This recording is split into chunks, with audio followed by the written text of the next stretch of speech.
Okay, so what, first of all, we went over project 1, I believe, in class, right? So everybody's okay with project 1. What about the problem that I gave you all on Tuesday? Did anybody work on it? Yeah. Yeah, okay. So you got that done. That one should be just like project 1 in that there shouldn't have been any ifs and else's, any loops, anything like that. It was just putting another problem into Python so you could have more practice with doing Python. And plus, that is what our first hands-on test, which will be next Tuesday. So those ones that are absent and they don't know about it, you just don't get a grade, because I don't make up the hands-on test. If you're ill, you won't be ill for 4 tests. So if you miss one, your final can take the place of that one, or it can, you know, fill in that 0. And because by the time of the final, you're going to understand whatever we're doing now, you'll know then. Okay, so if something happens and you're sick and you can't come, you're like, oh, what am I going to do? I'll get a 0. Well, that 0 will only be there until you take the final. Okay, so on Tuesday, next Tuesday, you'll come in just like we're having a regular class, but in D2L, you'll have the problem, which will be just like project 1 or the problem you did the other day. It will only require that same those same concepts. It'll just be regular, either addition, subtraction, something like that. Okay, but the problem will be different, and you'll do the flowchart, pseudocode, and the Python program like you did in project 1. Okay, then after this hands-on test, you will get to choose between flowchart and pseudocode. You won't have to do both on the next hands-on test. Okay, so that test, you can use your computer, you can use your book, you can use your notes, you just can't use your partner or anybody else in class. This is the only thing that I have you do that I want to see what you know, so that I can tell where I need to help you. Okay, so it's going to be just like the ones that you've been working on. All right, so we've already gone past that because we've covered if then else's, we've covered loops a little bit in chapter 1, and then in 3 we're starting into functions. Well, the next test that we have hands-on still probably won't have a function in it. I haven't decided yet. It'll still probably be just either loops or if else, something like that. Okay, so even though we're covering this, I'm giving you a little while to absorb it before we do a test on it. All right, so chapter 3, and I haven't done the reading quiz on chapter 3 yet because I wanted to cover all of it before we did that. So let me go ahead and pull up. Okay, the problem. Does anybody who did the problem that let me see, where's it at? We'll go over one of them. Be this class. Let's see. Last time we used Shelby's and Hunter's. Did you do it, Jess? Okay, let's look at yours.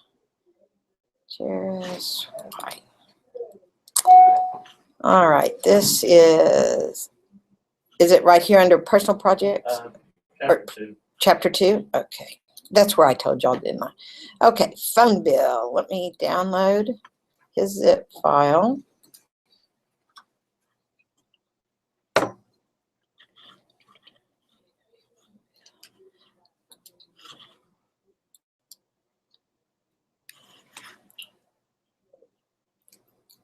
Okay, this one. All right, so here's his pseudocode, and I'm going to go ahead and open that so we can maybe switch back and forth to it. I guess I should have read the problem first. Let me go in Evernote here, and let's look at the problem. Is this the right one?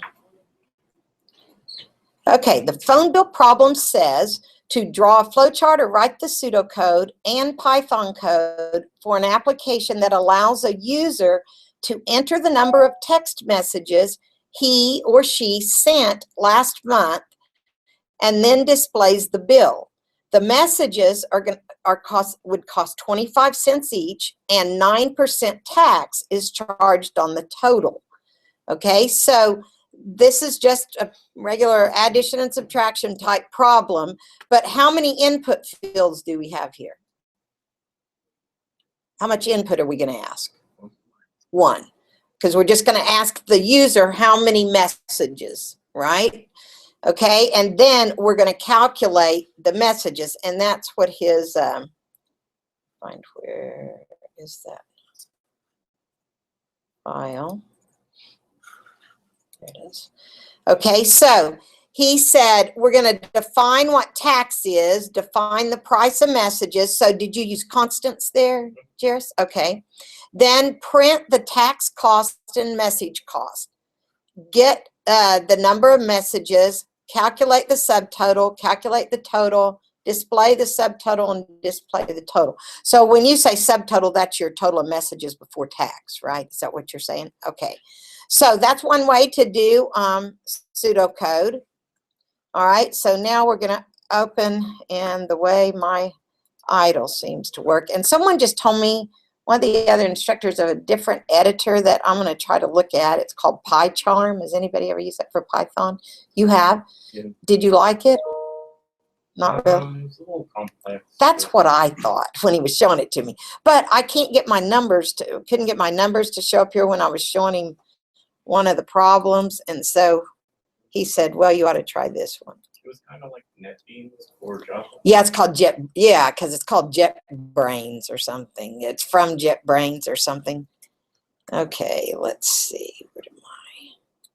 Well, if you thought it was a little complicated, I'm not going to worry about it. I can't get, what I've got to play with, though, is to find out, oh, that isn't where that is.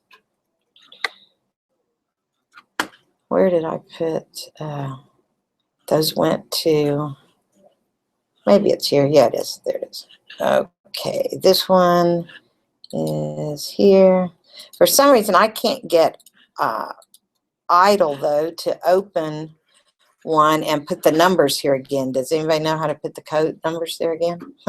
That kind of helps whenever it gives you the error messages. Okay, so here's what Jairus did. He defined a variable named tax, only it's a constant variable because he did capitalize it, equals float 0.09. And then price equals float 0.25. So remember, what's the difference in an integer and a float? Decimals. It lets you, float lets you use decimal points. So in money, dealing with money, we always need to use a float value. So then he prints to the screen the tax is $ plus string tax plus per message and message cost string price. Then messages equal input. How many messages did you text? Okay, so that's going to go into the variable messages. Is everybody understanding here? I know in the script programming class, he's having trouble with students that don't quite understand variables, which that's my job in here, is to teach you for sure where you understand variables. And I know we've gone straight into Python and we haven't talked a lot about variables, but a variable, the thing is about the variable is that it can change. And that's what they weren't understanding in his class, is that they can change whatever the user puts in here. That's what variables, I'm sorry, what messages is at that particular runtime. And so a constant sets this value. So if I were starting this program and I was going to run it before we actually run it in the Python, let's say tax is now equal to 0.09, price is equal to 0.25, and so then the next thing that we execute after we ask or tell them what the state, the tax, and the cost, then we ask them in messages to input a value. Okay, so an easy one to calculate. Let's just say that the user over here, after it says, how many messages did you text? Then the user is going to say 4, okay? We're just going to put 4. So then in the value for cost. So my problem says cost is equal to price, which the variable price at this time is what? 25 cents. Right, 25 cents. Does anybody, if you don't know where we got that, please let me know, because there's probably more than one if you don't. So price at this, throughout this whole program, price is not going to change because he set the value in the beginning to 25 cents. So price, let's say price times float messages. So he's changing messages, which comes in as a string, to a float value. So it's going to say times 4.00 or 4.0 really is all that'll come out, because he changed it to a float. All right, so now if we multiply 4 times 25, now that's what cost is going to be. So let me tell you what's cost. 1. Okay, and it'd be 1.0 just because he called it a float, right? So 25 times 4 is going to be 1.00, something like that. Okay, but it probably won't carry both of those out. All right, so next it says total. Total equals cost times tax plus cost. So total is going to be equal to cost, which was 1.0, plus or times tax, which is 0.09, plus 1.0, right? Okay. And somebody use their calculator. What is it? Times 1 times 0.09. That's 0.9. yeah, 1.09. So that's how much the total cost should be, right? Pretty simple, huh? Doing it with 4. But this is the way we learn for when a program gets longer and longer, right? We use these simple stuff. So then he just simply prints out the subtotal cost, and he printed it out with the 2 fixed format, percent of cost. So he prints out cost first, which would be the $1, and then he would print out the messages total, the total cost of all your messages, and this is the one times the tax. Okay? So if we did it right by hand, when we run it here, how many messages? Let's just say 4. The subtotal is $1. The total cost of all your messages is $1.09. So, see, you can do it by hand with simple numbers first, and then you kind of know if your logic is correct. Okay, good job. Anybody have any questions? Anybody do it totally different and got the same answer? Cole and Shelby. Okay, so we'll look at. I don't know if mine's wrong or not, but it comes out with the right answer. Okay, let's look at yours because I haven't looked at yours, and then we'll look at Shelby's. Okay, where is this one? Let me go back here. Okay, Cole. Is it in chapter 2? Yes. Okay.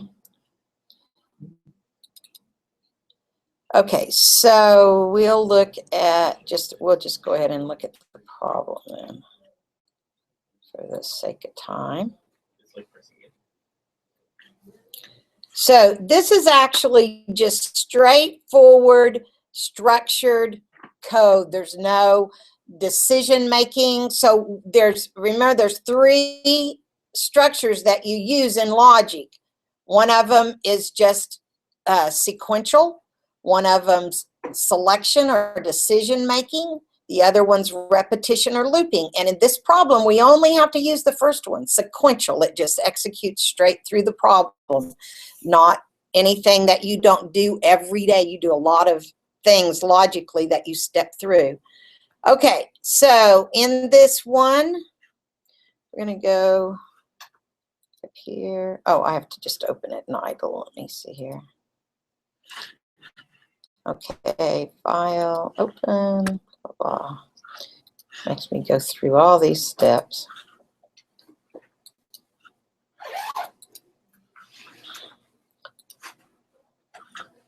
Open. Okay, so this one's Cole's. He just said print the phone bill calculator, print each text message is 25 cents. The current tax rate is 9%. So the only difference you did is you didn't use constants, which I didn't require you to do that. It's just as you go along in programming, you'll learn that's a little bit better coding, because if you change the cost of the text message or the tax rate, you just have to change it at the top. I Okay, tried to do that, but you can get it to work. it took me about 3 hours to get that to work. Okay, so did you see what he did, how he did it? Yeah. We'll put that out there too for y'all. Okay, so you've used the variable TT equals the input. So how many text messages did you send? Float TT. So you've done really exactly the same thing he did. You just didn't use a constant. So it will work. It should work fine. And you probably didn't print a, let's see, did it print a dollar sign? Yeah, you've got 2F right here.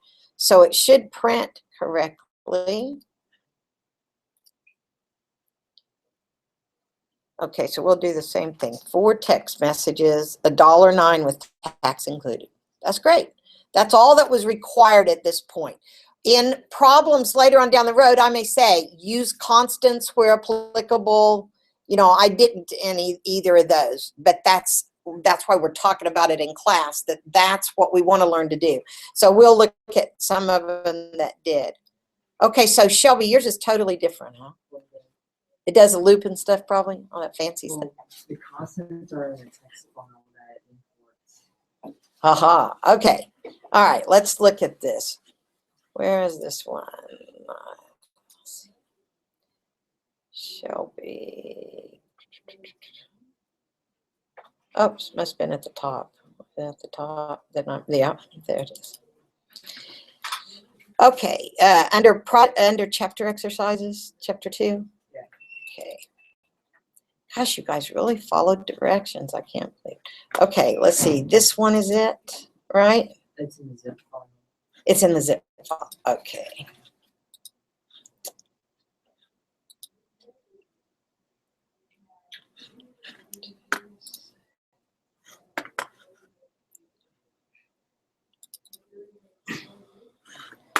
Okay, this one. Oh, I still have to open it this other way. There's something wrong with my idle. Why it won't do that, but I haven't tried it on a PC and it wouldn't work right.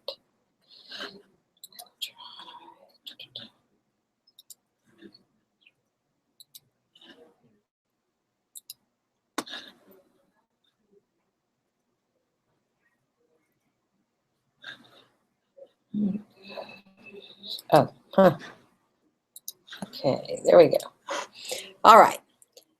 So let's see this fancy stuff. Oh, look, price file. So what's in price file is equal to open. Okay, so you typed in, where, let me look at this text file that you've got too. Let's see. So we can see what he did. Here's what he typed in.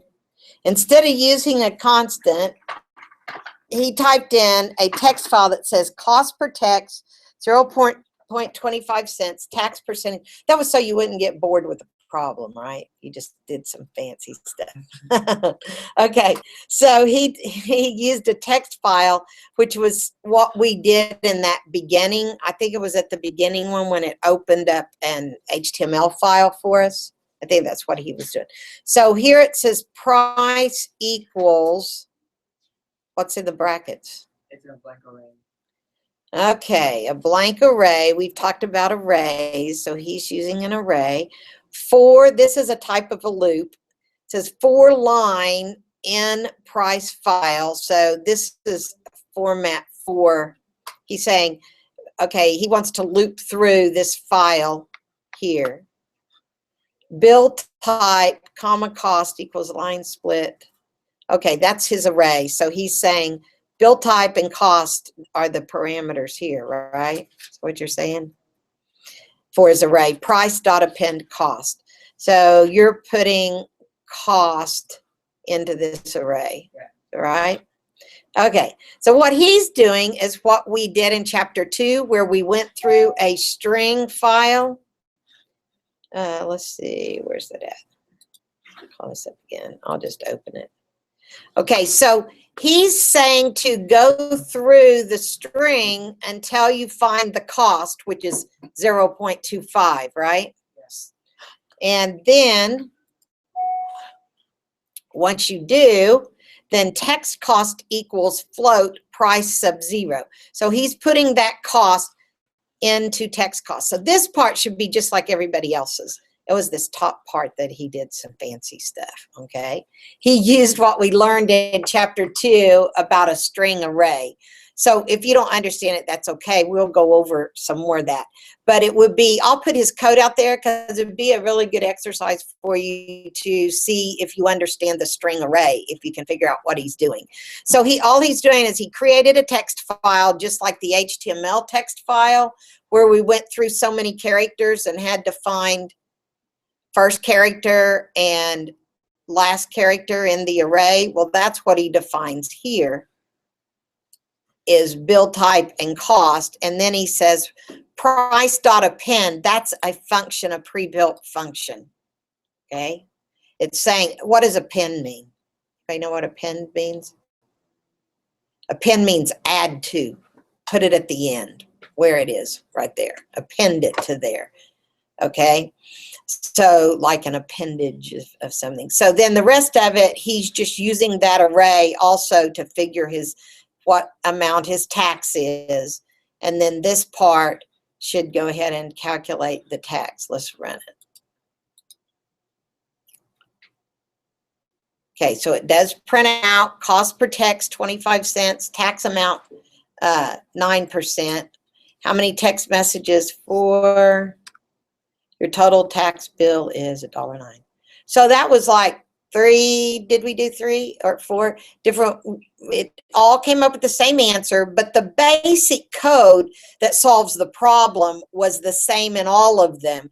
It was get the value of the cost of the number of messages that the user wants, then multiply it and add the tax. So your actual calculation, the logic behind it was the same in every problem that we looked at, right? Does everybody follow that? The steps that we did to actually solve the problem logically were the same, just the way people went about solving it. They used different variable names. One didn't use constants, but he still got the right answer. Okay? You guys have to tell me if you don't get it. I'll know on the test, I guess. Okay? All right. So if there's any questions, let me know. I'll put all of those in Evernote so y'all can take a look at them. Now, what we did in the beginning of what I lectured on in the beginning of chapter 3, it's talking about reusing code instead of copying and pasting code. If you it's called functions. If you need code, and we've been using pre-built functions, right? Functions that are already part of Python, okay? They're functions that, like that dot append, the code is already written for you, okay? So what we're going to do is we're going to also write some functions ourselves that are like little boxes of code that you can go out and get and call into your program at any time without having to copy and paste it into your code. All right? So that's what this first part of the chapter is talking about. And I'm going to kind of skim over it because I did show you where you can go and view where I lectured over this first part of the chapter, okay? But we'll go through some of the exercises. So what it's telling you here is that in our StarBuzz program, we need to be able to go in when the coffee beans start to run low in an outlet. This is on page 78. We need to be able to send an emergency order to the CEO. The outlets need some way of immediately requesting the purchase of coffee beans at the current price, regardless of what that price is. So they also need the option of waiting for the best price too, just like in the current program. So over here on Sharpen Your Pencil, they have code here. it's the existing code for Starbuzz right now, what we used in chapter 2. And it worked. Now, I never did get the time.sleep to work. Does anybody's time.sleep work? Okay, what's your name? Jonathan. Okay, so. My time.sleep at the end of the program. And then So it worked. run through the first time and wait before we started. Okay, so then it worked that way. Did anybody else do it that way at the bottom? Okay, Jerison. Okay, so if we go, let me go to idle then. I have that one. I'll just change that part of it.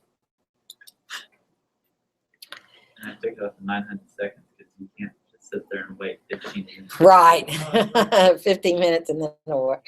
Okay, so let's go to where mine is, and then I'll just change that part. Okay, where'd it go?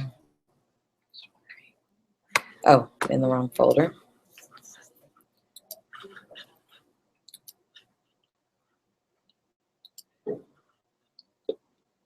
Oops, where did I put that? Here, I think. Chapter 3, maybe.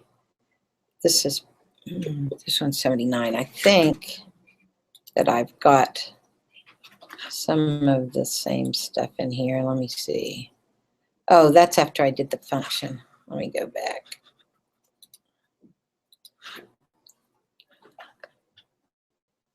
Must be in, that might be it. Is that it? Display, no.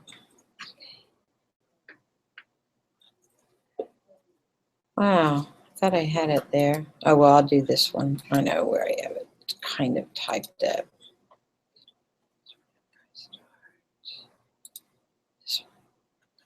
Oh, this is my one where I tried to do the, okay, where's the time sleep?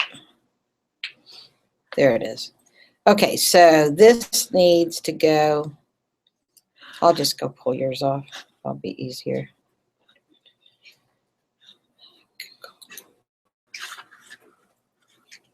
Jonathan. And did you put it in your Google Drive, Jonathan? Okay, chapter 2, right? Is that where it is? Beans exercise, is that it? Okay, let's download.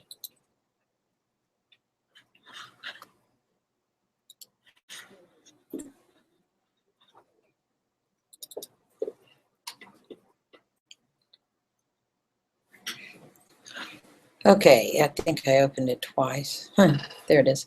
Beans exercise. Let me see if I can get it. Oh, it opened in Xcode. I don't want it to open there. Did it do that? Okay. File, open. This one. Oh, no, that one. Okay.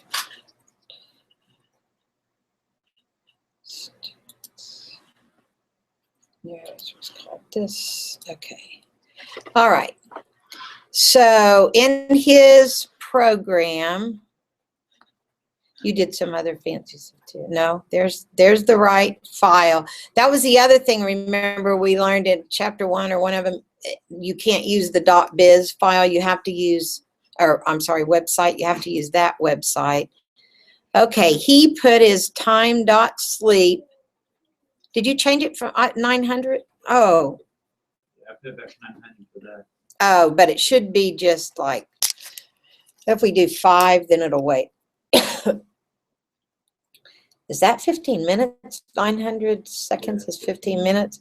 So if I do, 5 would be 5 seconds. okay, let's do 5 seconds. Okay, so what this one is saying in this problem, in this code here, it's going to, this is our existing code. You need to modify the program to add an emergency report. But right now, for it to run, what this one's going to do is it's importing time, whatever time it is. Price is 99.99, and it's got a while loop that says while price is greater than 4.74. So what it's going to do is it's going to ask at this website for the cost of the beans, and it changes all the time. And so every time it asks for the cost, it prints it out, right? Yeah, it prints it out, and it's going to keep looping until it's less than 4.74. Now, that hardly ever happened either. I went in and changed that. So what I did is I went in and changed this to like 5.90, okay, and then it'll do it. And so I'm raising the price. This program was written when coffee beans were a lot cheaper, right? I guess that's what's happening. So we're going to raise it, and we're going to say as soon as, and it's out there at this website, it uses a random thing, and it just randomly calculates the price all the time. So here we're going to see what it does. As soon as the price drops below 5.90, it will drop out of this loop, and then it'll wait 5 seconds, and it'll try it again, right? Isn't that what it does? 5 seconds. Yeah, and if the price is above, it won't put buy. If it's below, it'll say buy it, okay? Okay, you did something at the bottom too. Yeah, What's, I added a calculator, so you can input how many you want to buy and I'll calculate. so you can do what now? The last part's extra. Okay. It'll ask you how many units you want to buy and calculate the price of what you get to. Oh, okay. All right. Well, we'll try it that way, and then we'll, if you don't understand that, we'll bring it out. Okay, our current price of coffee beans is 6.31, and it waits. Our current price is 5.60. Okay, so now it should drop below, and it did. It says buy because it dropped below 5.90, which is what I put in there, right? How many units? So if you say 10, it'll count. Oh, no, that didn't work. That's what I kept getting on this other one. No, that's just. Okay, that doesn't have to be in there. Okay, so this part didn't work after buy. All you're supposed to have in there is, and I'm gonna, what does the pound sign do? Somebody that hasn't answered anything. What does the pound sign do when I put it in front here? Pretty much just notes, isn't it? Yes, it's just notes. So I'm saying this part of the code doesn't work. We don't need it anyway, so let's just comment it out. I could have just deleted it, right? You might say, why didn't you just delete it? Well, I might want to go back and try to fix it, okay? So for right now, I'm just saying ignore this bottom part. We're going to run it this way. Okay, so that's a good way of debugging things too. If you know where you have a problem, okay, there's the price. It's going to keep going. Now the current price is $6.87, so it went up. $6.69, so maybe going to take a while. $6.04. $6.77. I may have to cancel it. So where is it getting these prices? Did y'all go out to, there it stopped. It should stop. Should say buy now, right? Buy, and it did. So the loop works. You know, it's staying in there and it's printing out the price every 5 seconds, and when it gets below 5.90, it dropped out.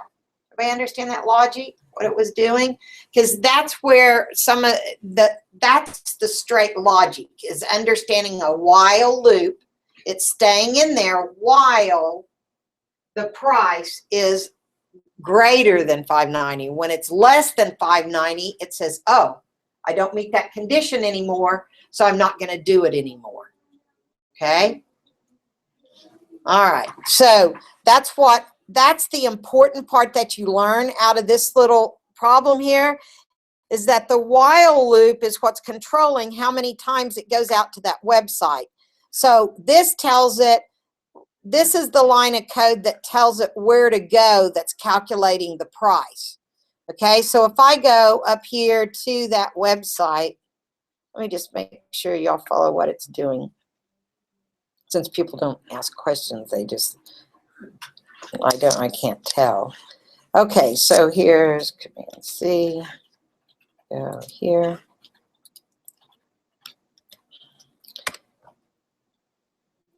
Uh-oh. Oh, I put the whole thing in there instead of the website.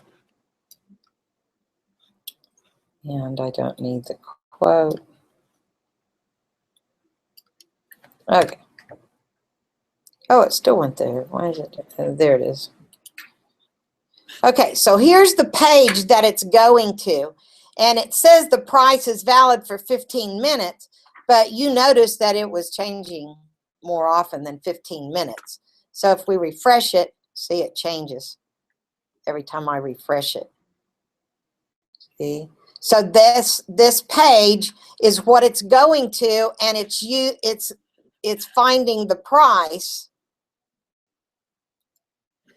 So it says import price. So it says go here, read page.read, read the page, and find where it has the greater than $sign. So if I go to that page and I look, it's saying the next greater than $sign means the next character after the $sign is where I'm starting to pick up the cost, right? So that's what that code is doing. It's going through that as and picking out, finding, text.find. So what's text.find? That was on your test. What is that? It's on your quiz. Finds the beginning of the string. Right. It finds the string wherever it tells it to look, right? It's a pre-built function, right? So it's one that we didn't have to code, because somebody asked that in class 2. Do we have to do it the way it did in the book in chapter 2 to go through an array? No, we have a function already built called text.find. All right. So that's where it's starting, and it's saying where, what's where? Is it a constant? What's where? Somebody tell me, what's where? What did we just talk about earlier today? I was asking if you know what'd you say? Variable. It's a variable. How did he know it's a variable? Because all he did is put whatever's here, that equal sign means assign what's on the right side over to the left side of the equal sign, which dump it in there, okay?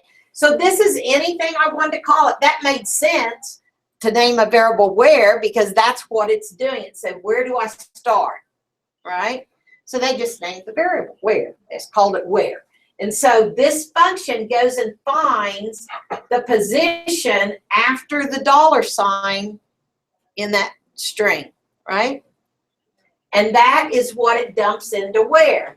So then where plus 2 is the start of the price, and the start of price plus 4 is the end of the price. Okay? So that's 2 positions after this where. So the where is the $sign, and it starts after the 2 plus 2. Then the end of the price is the start of the price plus 4. So here's the array, and that's what we learned in 2. So instead of putting the actual value there, they put the variable start of price and the variable end of price. So on your quiz, what was that? That was the first character, and this was the last character, right? So then, to make it easier to look at, he said, he put a space there, our current price of coffee beans is. So whatever it came up with here is what the current price was, okay? Then it waited 5 seconds, and then it started over again if this was still true. The price was still greater than $5.90. You got it? Some are shaking their head, some are nodding. I can't tell. Raise your hand if you get it. No. Yeah, because people won't tell me they don't. Okay, so this is a loop. Yes, Chris. On the, I know you might have said it before, but That's the okay. plus signs, I can use those instead of the percent just to add stuff to strings. Percent actually is the formatting of it. That's percent. Oh, I see what you're saying. Yeah, Jared says, what now? Yeah. Okay, so percent, Because I haven't been. I see using what the you're plus saying. signs on This it. kind of, you use percent here, right? And so he used plus 2. So that did do the same thing in that case. I'm talking about the plus price at the end of the string. Right here? Yeah. Oh, plus price, and this way he actually is appending that. This is for formatting purposes. When you format, you use the percent. Okay. Do you guys that use it all the time? You have a better way of explaining it? Like I noticed other people Cheers. when they have a string and then they'll have a plus sign on Uh-huh. each side of their variable or whatever, their constant. Yeah, To me, it looks like they're just adding it into that string, like they want to print it out with that string. print it out. Okay. But I've been using percent sign. Go ahead, Jared. It has to be a string if you do it that way, but if you want it to print with exactly two variables, you can do %.2f, that way that, or. You mean two? Zeros at the end, Oh, okay. basically to make it look like a dollar amount. Okay. It's just All right. how you want it to look. Yeah, and with the plus, it's All right. actually just putting whatever the value of that variable is. It's Okay. appending it right there. All right. It has to be a string if you do that. Yeah, if you do that, it has to be, yeah, see up here, it's still in a string format. Okay. But down here, he's wanting to actually print it out as a dollar sign. So, Okay, I see what you're saying, but it's just formatting the way that it yeah, prints it's out. formatting. Okay. Got it. Okay? Anybody else? Okay, this one has the formatting in it. What I'm really want you to understand is the logic behind a loop. Okay, this other stuff is Python stuff. Okay, and when you go to another scripting class, if they're not teaching Python, they're teaching PHP or JavaScript. The logic for a loop is still the same. And so that's the one thing that you need to understand is the loop there, how a loop works and how you drop out of a loop, and that a loop is repetition. So if you've got a piece of code that you want to repeat, you use a loop. But what we're looking at now on functions is that we want to take a piece of code, part of this code, and I'm going to go back to, let me see if I can find the one that was originally, let's see if I can find the one in chapter 2 before there was anything changed in it.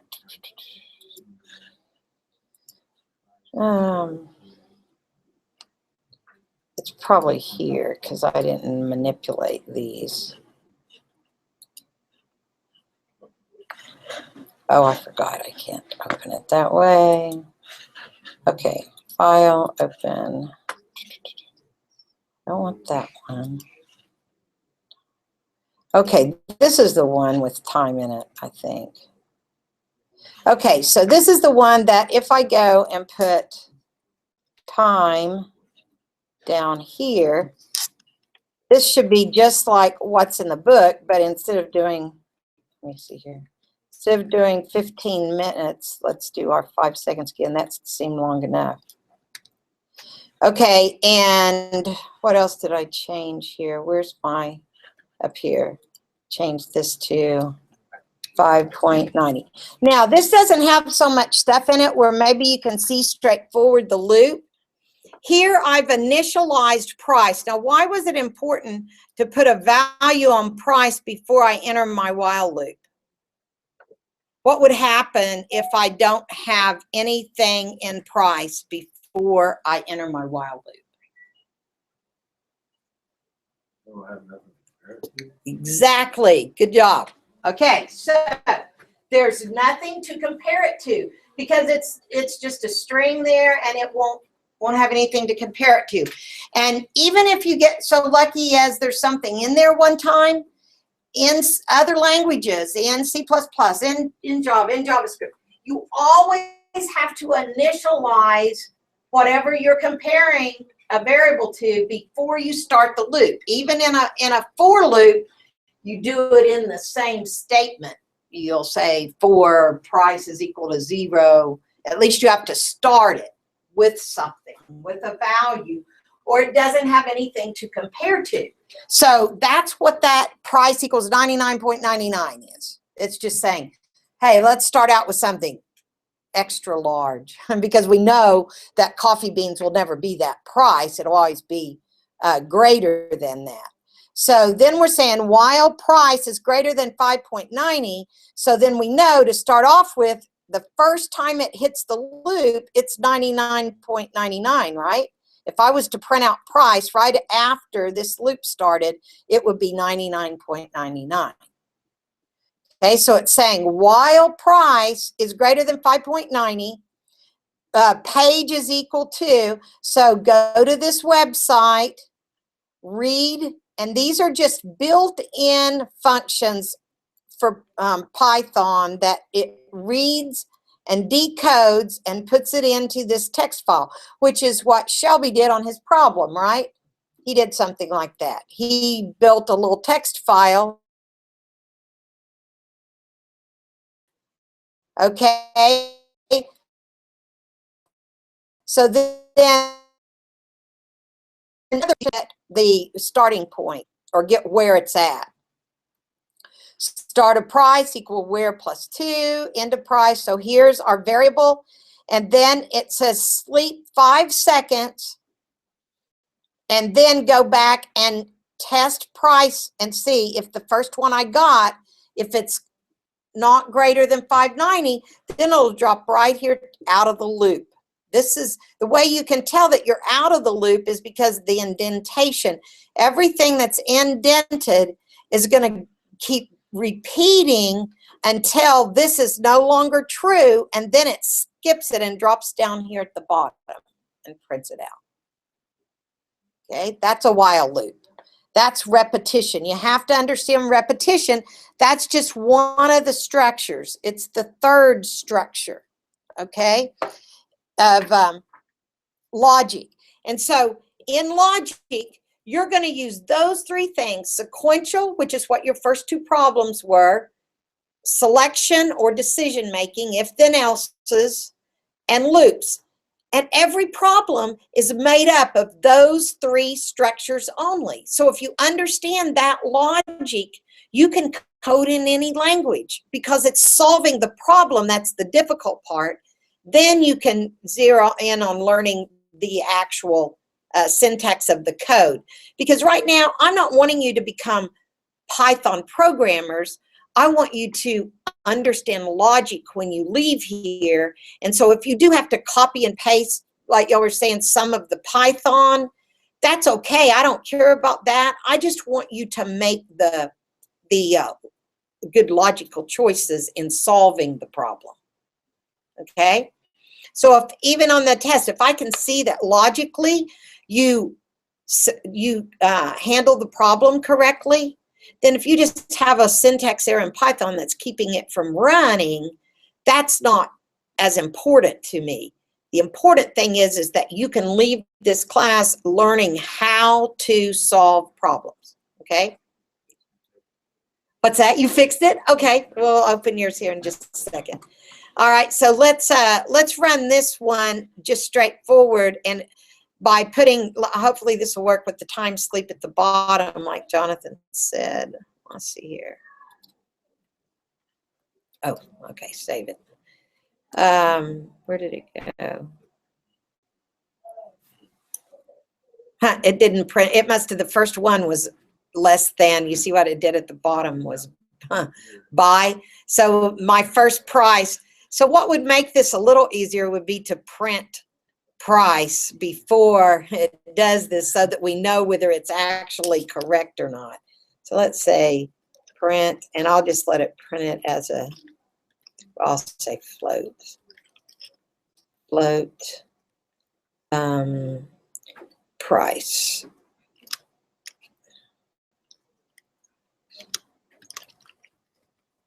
Since you have a price, Oops, I spelled it set wrong. it 99.99. Why wouldn't it just print out 99.99? Because that's before it Be- changes it into the while statement. Yeah, see, if I do, you are correct right here, it would do that.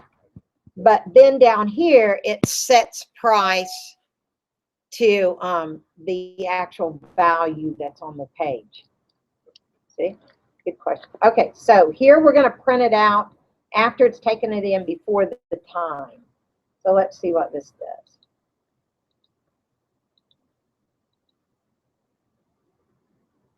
Okay, there it is, 485, so it's less this time. So it says buy, but at least we know that's correct, right? Because it's less than 590, right? So that one, we got that down. That's actually the one that we ended with on chapter 2. Oh, and Jonathan, let me see. Where is his at? Oops. Oh, it's over here. Okay, this is, did you upload it to the same name? Yeah. That's it, right? Okay, so he downloaded, he fixed his that prints out. It calculates. Well, I have it set for 1 second, right? Okay, 1 second. All right. Oops, I did the wrong thing. Idle, file, open.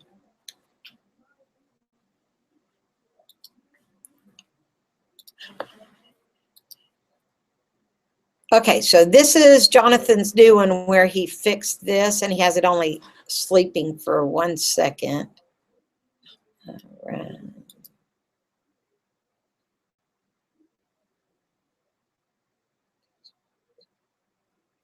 Okay, so it dropped out because it was set to 590, right? So your total will be 5740. So it's the calculation of how many units you want to buy. Okay. The way it pulls the price off of the website, it comes in a string. And so I'm going to flip. Times a string right here. Okay. All right. So that's a good way to play around with it and see if you've got it right. Now, see the second part of, or the next page on page 80 has us to, it asks you a question. It says, which part of the code, well, it actually asks the question on the other page, which part of the code do you need to do 2 times? Well, I don't know why that one's open. See if I can find the one that, okay, so here's where the one that we pulled in that we see on page 80, and it was also on page 79, is the code from that we just ran. Okay, so now what it says, if you needed to test and see if you need to generate an emergency report, which of the part of this code would you need to repeat? Well, it's telling you everything except for the time sleep you would need to repeat, so you would copy and paste it. Well, instead of copying and pasting it, if we create a function that does that, then we can just make a call to that portion however many times. So when you use Python to define a function, it's instead of duplicating your code and putting it 2 times in your logic, you can define it. That's what DEF means, define, and we named the function getPrice. So this code is the same code that you finished with in chapter 2, but we just pulled it out and put it in a function.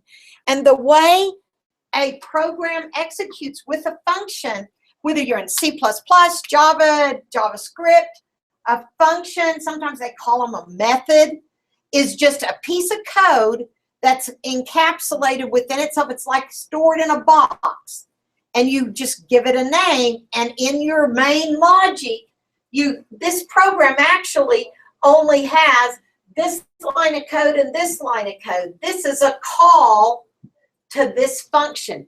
It starts here and it skips this because it doesn't even see this define, okay? It doesn't even see it. It's just going to this function here, and then it skips it and it says, oh, get price. This is a function call because it has parentheses. That's how it knows it's not a variable, because of the parentheses after it means that it's a call, okay? So it does get price, and it comes back here right below it, and it's at the end. But it doesn't, it prints get price right here. It prints the price. So if we run this,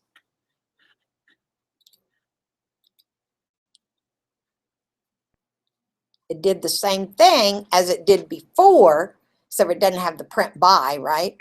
But it went and got the price and printed it. But it didn't actually do that until it got here. It says, oh, I'm going to go up here to this function and execute the code. Now, the next thing it has us do is if we go ahead and put the print by down here, it would do that after it fell out. But duplicating code, if you look on page 81, sometimes that's called code bloat. If you go in and you write a program and it's the same code and you just copy it in different spots, you've got bloated code because it's code that you don't need to repeat or duplicate, okay? So here's the printout of a tic-tac-toe game on page 81. If you really want me to change the colors of the crosses, I'll just need to replace the code that displays each of the 9 squares. That's the same code in 9 different places. So you would have to repeat it 9 times, okay? So reuse your code instead. Programming languages all come with features that allow you to reuse the code. And we call them functions or methods, just like I was saying. A single copy of the code you put in the top of the program. It always has to come before the call. Now, I say always. There are some languages like C++ that let you put it at the bottom. I think Java does too. But, and JavaScript, we were able to too. You could put it at the top or the bottom. I don't know why. But the main program doesn't have the function in it. But in Python, it wants it above. Okay? All right, so once and in one place only. That's the only place you have to put it in this whole program is right at the top. But in our calls, like the .read or .find, these do not have to be in your program because they're predefined. It knows where to go and find them. Okay, we don't have to see those. Okay, so we wrote get price. So code reuse is a good thing, but how do you do it? See, this is when I first started programming in the 70s, we did not have libraries of code. And so when I needed a routine, I had to write it however many programs it needed to be in. And so now, actually, C++ was one of the first ones that started doing that. And that's when object-oriented programming really started, was with C++. And what they did, they started storing things that they could reuse, and they could just access it. And so that's what they're doing here, reuse code with functions. Okay, so what I want you to do, since you all didn't go through my little YouTube video, if you need to go on through here, and because we're getting close to the end of class time, so go through, test it, and you won't have any problems. You can also return a value, and it shows you exactly what to type in. If you use your program that ran from number 2 and change this code around, you'll be able to see how it works. Here's where the problem will come in, and I want to tell you all that I have not, we're probably going to have to skip this if we can't get it to run.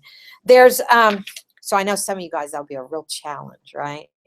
Has anyone tried on page 93 where it starts, you have to have a Twitter account? Does anybody that does not? Yes. Instead of doing Twitter, I sent it to Text. To just, text message. Instead of to Twitter. where did you mean you didn't go to Twitter, you just sent it out to a text message? Yeah, I figured it was the same because they import It does, except what I wanted to do was do it to a live interactive one. But y'all put your code in there. You put it on your Google Drive, and we'll bring it up next time. But I think there's a problem with the API at Twitter is what I think. But I'm going to see if that is. Because what the next section tells you to do, and I'll put their code out there. So if you go to page 93, the last problem it has you do, did you do the password that way too? Where it has you put the password in at the end, the password function, set password. Did y'all get to that? That's on page 104. I got the function in the setting up here, but I don't have anything else. So I'm gonna now and then a function in where I can send to a number, so I can just switch to if needed. I can switch to out or whatever. Okay, I'll look at that and see. But from the Twitter part, if you don't get it to work, don't worry about it. I'll put theirs out there and you can look and see what they did. I had trouble. It gives me error messages. I'll show you what it does. Let me go here. And then you can tell me. Do we have to create a Twitter account if we don't have one? It won't work without a Twitter account, but unless you use like the way Shelby and Jairus did it. So I'll put, you don't have to do that if you don't want to. I'm trying to work with my Twitter account because I have a Twitter account and I still couldn't get it to work. Okay. So, and neither could a couple of the other professors. So where it may be some firewalls doing it, but I tried it from home too and it didn't work. So let me see, is this the one? What page is the first one on that does that? I'll show you what it does when I run it. I think it's this one. Yeah, I think it's this one. Okay. Okay, yeah, this one, no, that's not the one. Okay, come on. Must be the 98, page 98 one. Let's see. Yeah. Okay. There's a function that they give you, and I even went to their resources and picked the new one, send to Twitter message. And it's supposed to, oh, this has the password in it already. This is supposed to go to the Twitter site, and it's supposed to print a message out, the price. It's supposed to put the price out.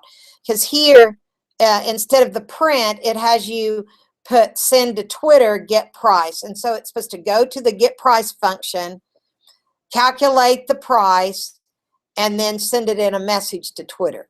And so what you guys said is you sent it to, what did you do? Text message. So up here, instead of, you didn't have this function at all. It was send to text instead of send to Twitter. Okay, so you sent it out to a text message and then pulled that text message in like this did, like we'd already done before. So what you did? Okay. So I did type in the function. I just didn't use it as an account. Okay. Well, when I run this, it should do all this is supposed to do is send instead of your print, it's supposed to send it to Twitter as a message. Who has a Twitter account? Anybody have Twitter accounts? Who you do? And yeah, okay. So if you could find another, you could even send it to whatever one of your social media accounts you have. Just make it printed. Yeah, that's Facebook or Instagram. I don't know. So let's see. If I run it though, I get these errors that say it's okay if I put no. I think. No, it wasn't. So it got the price. It went out there and got the price and printed it for me, $5.69. But then it tells me all this stuff. And it's saying it can't find it basically. And it says that the, where's that variable? Line, raised, type error. Message is it says that variable is not a string, or it has to be typed string. No, it has to be typed as a byte. Okay, so it's not it cannot be of type string. So I have the. you have one that works? I got that error while doing something, and I have to it changes. That's all it is. Okay. Where is it on your, where is it?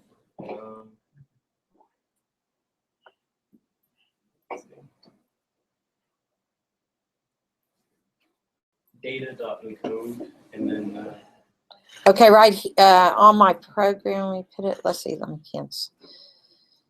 Where did that open at? Okay, 3, page 98. Okay, let me open it again. Okay, so where do I put it? In the Twitter, send to Twitter? the variable is This one, MSG, right? Right here. Yeah. Okay, so where do you put that data And encode? Before it's used, so. See, it's not used there. Right here. Oh, no, right there. You see, messages. Right. Oh, right there. Okay, so I put it data dot encode. Is that what you said? Yeah. Data data parentheses, MSG. the one quotation mark. Oh yeah. Apostrophe, Oh, ASCII, and like ASCII. oh yeah, ASCII. Okay. Apostrophe, and then parentheses, and you have to assign it to a variable. So that'd be MSG, right? Yeah. If that's what I'm using, equals. That'll work for me. Okay, let's try that. File, save.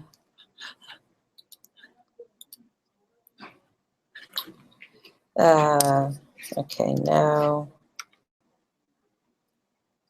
Oh, it printed out MSG. Let me see. What did it do? When I hit enter once, it's still, oh, now it's saying name data is not defined. Oh, Okay, so, oh, sorry, I had a variable already called data. It should be the one that's parsing. where is the parse? Handler, page opener, page params. There's, okay, so it should be, this is what's not defined because I'm using data dot encode. So that should be, instead of data, should it be MSG? No. It should be, You guys can go if you need to. I'll put this out there when, if we can get it to run.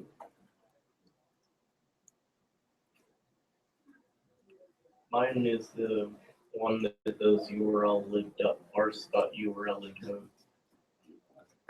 But that's the one you're saying needs to be like. Oh, this one right here. Are you sure that's the one that is the bad value? It's a string instead of a byte? MSG? Yeah. Well, when I ran it the first time, that's what it said, was MSG was it. But, okay, let me put this out and we'll run it again without that and see.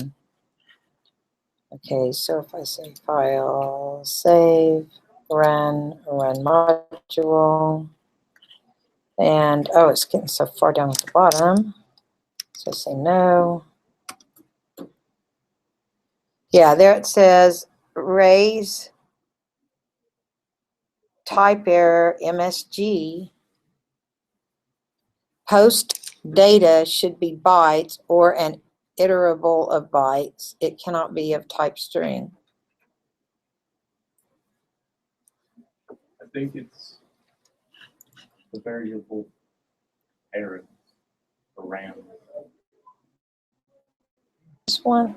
No, the one that's actually in your file. The final variable in that line. Param. Oh, params, right here. You think it's that? That's the last variable that's actually in your file. The others are in request.py. Okay, so I'm going to go window 98. So instead of MSG, I'm going to say params here. Yeah, and then move it below that line. Okay. PARAMS. Control X. Above, below the line below that one. One more below? Yeah. Oh, because here. That's where it, okay. And then for data to param. No. Oh, yeah, that is. Okay, params equals parse code status message. Okay. But it probably needs to be after. Does it need to be before this one? RESP? No. Okay. Wait. Yes. Yeah, that's what I was thinking. It needs to be before that one instead of after. So this is not where it needs to be, right? Okay, so let's try this file. Is that what you're saying? Like that? But theta still isn't defined. I think it needs to be. I think it's params. Params.encode. Okay, and then what would equals message?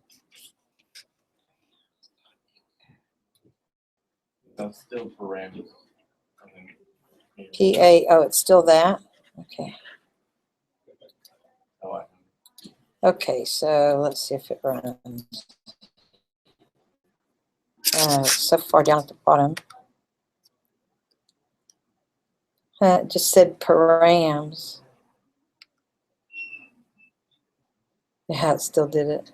Oh, now it's saying HTTP error. Okay, we'll work on it some more. You've got yours on the Google Drive? Yeah. And it runs? Okay, we'll look at yours and see. Oh.